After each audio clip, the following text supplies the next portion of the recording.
Welcome back to another episode of the CSK8 podcast. My name is Jared O'Leary. In this week's episode, I'm unpacking some scholarship. In particular, I'm unpacking a paper by Yasmin Kafai and Kafai Peppler, which is titled, quote, Beyond Small Groups, New Opportunities for Research and Computer-Supported Collective Learning, end quote.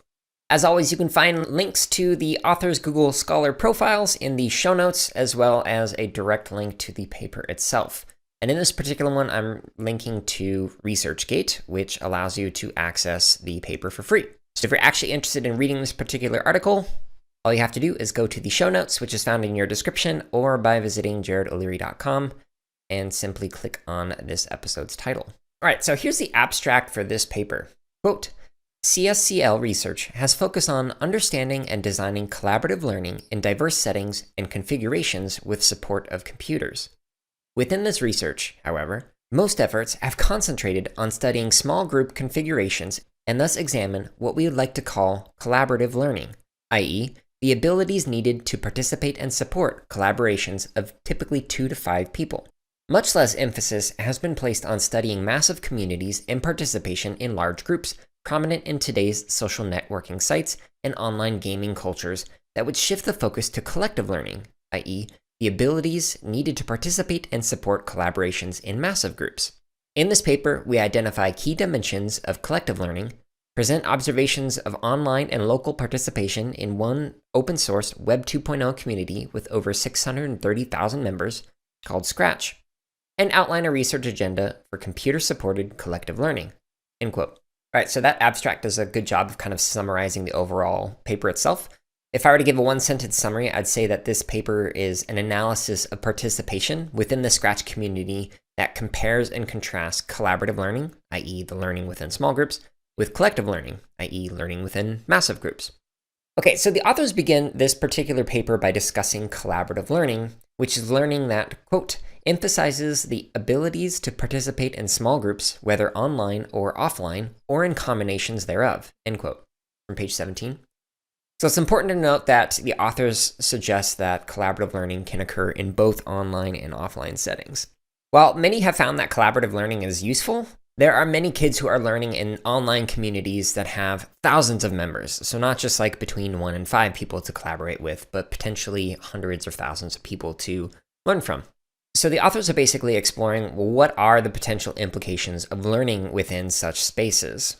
In particular, on page 17, the authors ask the question, quote, does the size of the group matter, end quote. So this is a really good question that is important for all educators to consider when engaging in any kind of collaborative or collective kind of learning process. Now, a little bit further in the intro, the authors refer to learning within such large communities as, quote, collective learning because it emphasizes the abilities to participate and perform in collectives and thus might be different from participation in small groups, end quote. It's from page 17. So as a quick summary of the intro, the author suggests that although many people are already discussing learning within small groups, Kafai and Peppler in particular want to explore learning within massive groups. Now, when this article was written, it was in 2011. So the authors mention in the review of literature section that at the time of writing, there was not a lot of research on this. So some people, for example, were studying designing wiki activities that were used in like university classes or maybe even after school gaming clubs that had kids participating in video games that had potentially millions of players in it. However, there was not a lot of empirical research that kind of summarized the different learnings going on across these spaces or that could be generalized outside of there. In particular, on page 18, they mention, quote, yet it is unclear what it means to participate effectively in large-scale groups, to develop and foster a sense of community and belonging, and to design for collective learning interactions, end quote.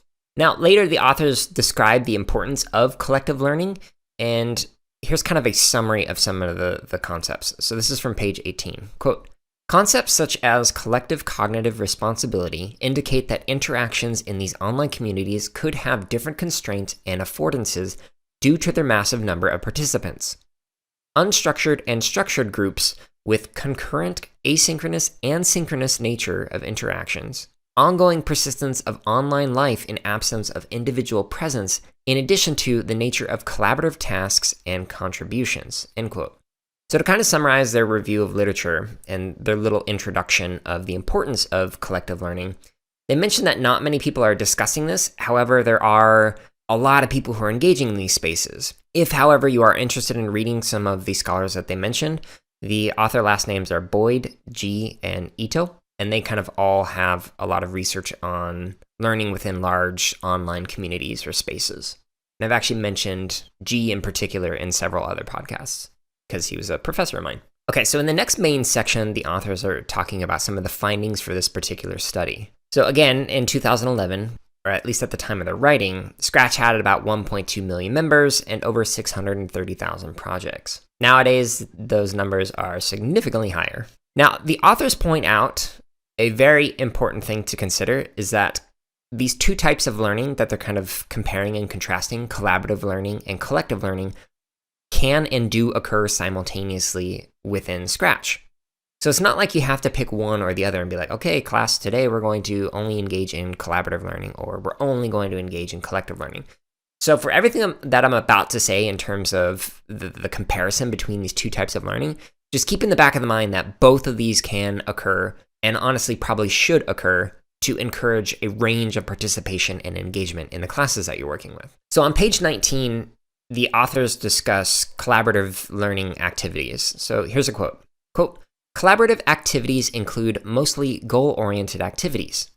Typically in the classroom, these would include small group work, team projects, discussion groups, and so on. Outside the classroom, collaborative activities include playing board games, most platform-style video games with members of your family, sitting on committees, or playing in a rock band. In the Scratch online community, collaborative activities typically revolve around the production of particular types of Scratch projects by a small group of individuals that have commonly met one another in the online environment." End quote. The authors then go on to kind of highlight some scholarship that found that people who collaboratively worked together not only completed a task together, such as an assignment, but they also engaged in a way that provided social and emotional support. Okay, so also on page 19, the authors then discuss some of the collective learning activities. So here's a quote. Quote, "Collective activities, by contrast, include larger groups of individual with participation that is less goal-oriented and revolves more around sustained, enjoyed participation within the community over time. These types of activities, although sparse in classroom settings, are common, particularly in online affinity groups and in the arts. In the performing arts in particular, collective activities are common, including African dance circles or orchestra performances." End quote. Now, while I totally understand the idea of an orchestra kind of being viewed as a collective learning activity, I would argue that a lot of large ensemble experiences in particular don't necessarily align with some of the things that I'm going to talk about in a minute when I compare and contrast collaborative versus collective learning. It's just slightly different. In particular, when the authors are discussing collective learning, they talk about how the roles are fluid and you're able to kind of adapt as needed.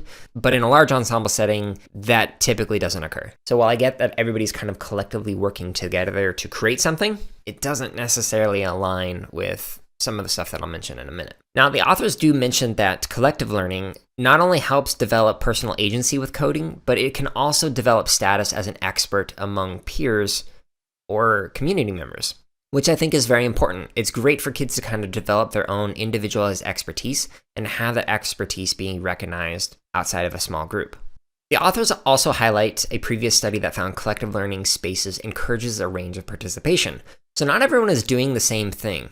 This is an important thing to note, that everybody's contributing in their own kind of unique way. In addition, the authors also suggest that some groups form around an affinity, so a shared interest within the collective. So for example, if people are really into anime, the American pronunciation, then they might get together as kind of a collective, or even like sub-collectives within that. So for example, if somebody is really into Naruto as opposed to Dragon Ball Z, they might get together with people who are really into one anime versus another. Now, if there's one thing that I can recommend in particular, it's to check out the table that is on page 20. This table really kind of summarizes, compares and contrasts the two different approaches for collaborative learning and collective learning.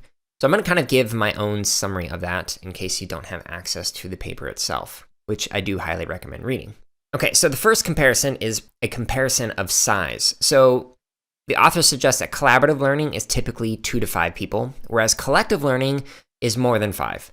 So it could be like a whole class, or maybe a whole school, or literally hundreds of thousands of people. Now, the activities are also slightly different. So in collaborative learning, they suggest that the activities are goal-oriented. Now, activities within a collective tend to come together around a shared affinity. So typically speaking, it's not that, like, let's say if there's 100,000 people in the space, they're not all working towards the same goal.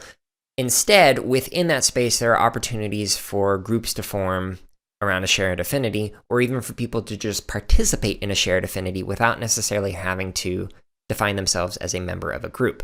So what I mean by that is that, for example, with the anime, if people are really into Naruto, they don't have to necessarily work together with other people to actually contribute Naruto projects within Scratch. Okay, now comparing time between collaborative and collective. So for a collaborative learning, time is usually short, and it can be synchronous or asynchronous, and it's typically organized by a group leader. Now in collective, however, the time is typically asynchronous forms of engagement over longer periods of time. So months, if not years, if not decades of time. And while it is typically asynchronous, there are some synchronous forms of collaboration or learning or sharing. And the time is typically organized by the collective, or maybe a webmaster or multiple moderators of like a discussion forum or something. So for example, if they're going to create like a competition around a particular project or theme or idea, they might say, okay, here's a competition and we have a deadline of this date. Okay, so leadership within these two different types of learning groups. In collaborative learning, the author suggests that leadership is typically organized by the teacher itself. So for example, assigning roles within the group, or maybe even forcing rotation of those roles within the groups.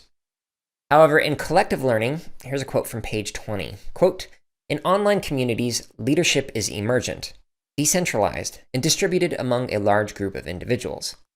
Collective leadership is also an inherent to the role that designers play in shaping the online community, but also co-constructed in the community." End quote. So if you're interested in learning more about that kind of approach to leadership, I recommend checking out James Paul G. He's got a lot of readings related to affinity spaces and like leadership within those spaces.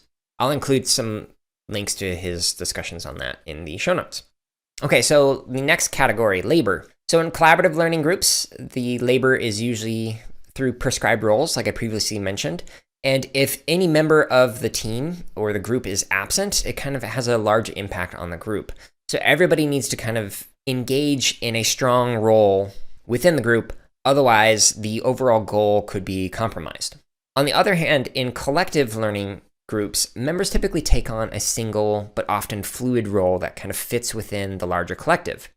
So roles can be adapted as needed, and absenteeism doesn't really have a big impact unless it's widespread.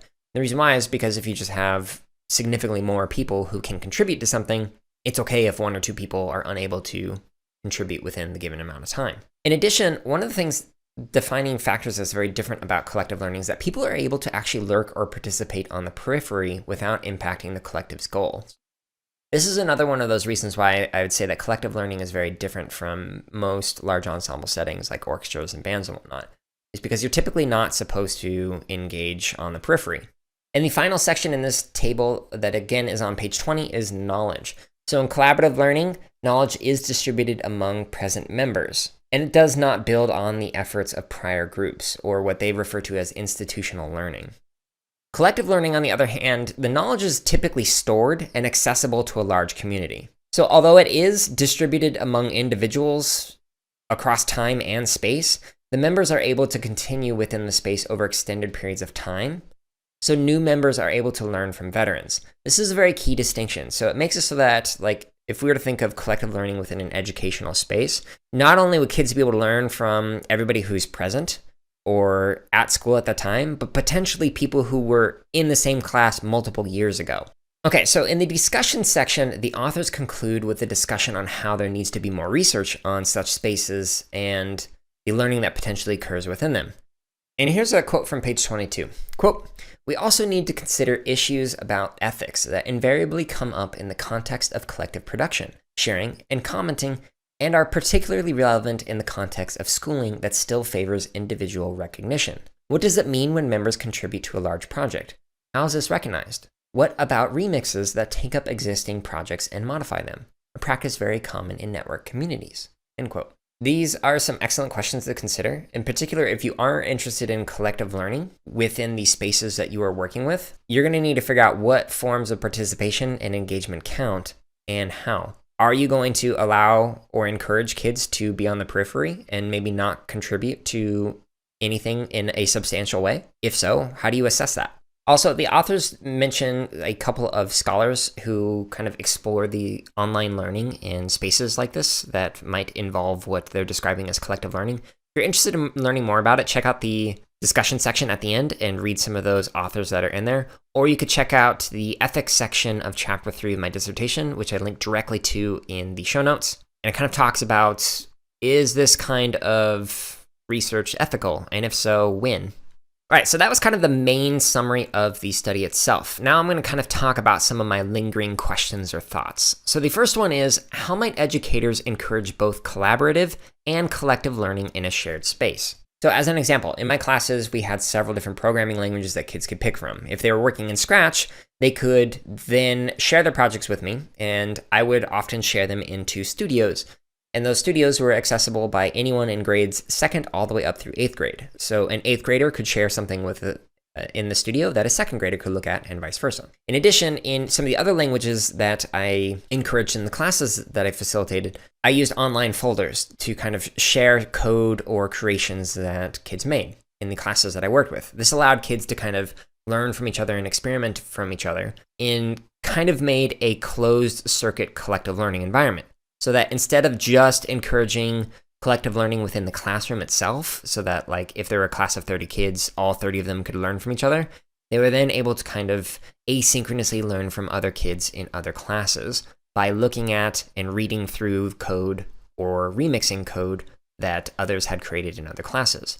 And this was not just horizontal, so it wasn't like only 3rd graders could look at 3rd grader projects. It was anybody from 2nd grade up through 8th grade could look at any project from any of those grade levels. Which, by the way, when I would work with middle school kids in particular, and they were working on a project that I was like, I don't know if that's school appropriate or not, I'd just engage with the discussion with them like, hey, this project is likely going to be viewed by a 2nd grader. Do you think that this would be appropriate for them to look at that content or to engage with that content? So little quick tip there. Okay, so my next question is, how might we encourage collective learning that builds off of prior efforts? So in particular, one of the things that I loved thinking through with this idea of collective learning and just this, like asynchronous forms of learning and informal learning and whatnot is people are able to learn from others who may have been in that space years ago and have not participated since.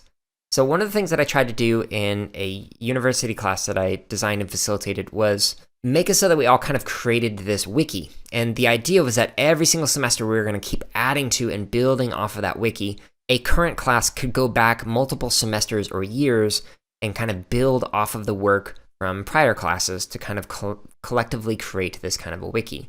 Now, unfortunately, I ended up not having enough time to teach that class for multiple semesters, so I only got to do it for one semester. So maybe it would have worked, maybe it wouldn't have. Not sure. On that note, though, a follow-up question that I have is, how might we find balance between reinventing what's already been done and breaking new ground? So with that wiki idea, the idea was to kind of create a shared collective understanding of the particular subject of that class. But much of what we were already discussing and engaging with was content that was already done. In particular, this was a history class. So what I was struggling with was that balance between a synthesis of understanding from the collective, the people in the class, with, okay, really we're just kind of rephrasing what has already been done. Like many of these questions, I don't really have a firm answer to this. It's just something that I recommend thinking through if you're going to consider doing this kind of learning. Another question that I have is, how might such a community encourage or account for continued participation? So building off the prior discussion, think about what happens if somebody graduates, or maybe they complete a course. How could they continue to contribute to this space? Or how could future people within the class reach back out to people who previously took the class to kind of ask for clarification of something that they created? Now, I know this is a lot to ask from people, and I imagine you wouldn't have great participation from people who have finished a class wanting to go back and continue to add to it. But having interviewed multiple people on this podcast who have suggested now bringing back kids who have graduated to come back and share what they have learned and the things that they have done and why computer science in particular or coding is very valuable to them. I think this is one way that we can do that, another way that we can do it. So not just bringing them in as like a guest lecturer or something, but having people like that come back into our shared collective learning space and continue to contribute to it in some way. One of the last questions that I have is who has access to view or contribute to such a space or community? So this is an important one to consider, especially if you're in an elementary space, is who's going to be able to contribute to this? Because while on one hand, I'm really all for like engagement from not only people within the school, but people outside of the school to bring their own expertise into something and engage in expert level conversations. On the other hand, bringing in outsiders from the school can create some serious security or digital citizenship concerns. So just make sure when you're considering this, you need to think about what platforms you're going to use, who can contribute to those platforms, in what ways you have like moderator control over those contributions or have to like give permission before things are posted, and things like that. All right, so that's kind of a summary of the article itself, and then just some of my lingering questions or thoughts. As always, you can find resources and questions and other relevant materials to this particular episode in the show notes in your app. And I thank you so much for listening. I really hope that you share this with somebody who might be interested in learning more about collective learning and how it differs from collaborative learning. And I hope you consider trying to use both forms of group learning within the classes that you facilitate, especially if you are right now working in an online environment, which many of us have been due to COVID-19. Thank you so much for listening. I hope you stay tuned for next week, which will be another interview, and then 2 weeks from now, another Unpacking Scholarship episode. Hope you're all staying safe and are having a wonderful day.